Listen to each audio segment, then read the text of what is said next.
Crystal McDowell and her husband Steve were flying high. She was a successful realtor and mother of two. Crystal could take care of herself. When her 10-year marriage fell apart, she did not. After a divorce, there was a new man in her life, a jeweler, Paul Hargrave. Friday morning, August 25th, is when she left the house. She stated that she had to pick up her kids before her ex went to work. But she never showed up. This is a case about lots of secrets, double lives on many people's parts. I've never seen anything like this before. Finally, deputies got their first lead when Crystal's black Mercedes-Benz was found in a flooded Motel 6 parking lot. Weather and time deteriorate evidence, physical evidence. Soon, one suspect would emerge.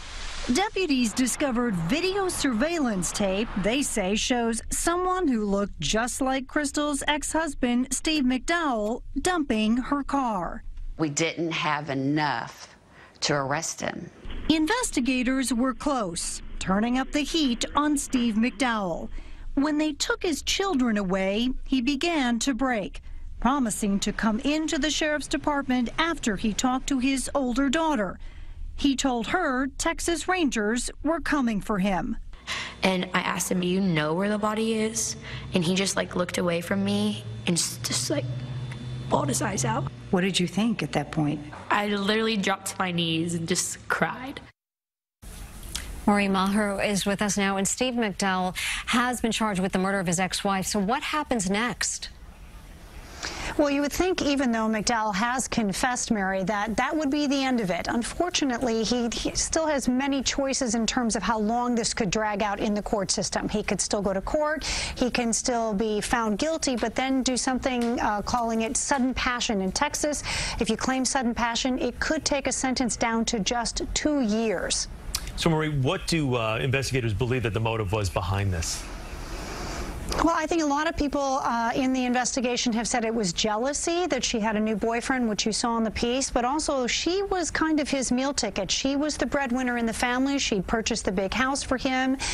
He also had a gaming habit, and he liked big toys like Mustangs and other fast cars. And we are told by members of the family that a few days before she went missing, that she had told Steve McDowell, that's the end. I'm going to close off the bank accounts, and you're going to have to fend for yourself. And Maureen, where are the younger children now? So the younger children are now with a family member who, previous to Crystal's disappearance, both parents had agreed upon would be their guardian if anything had ever happened to them. This is a longtime family friend. They have moved to a different state.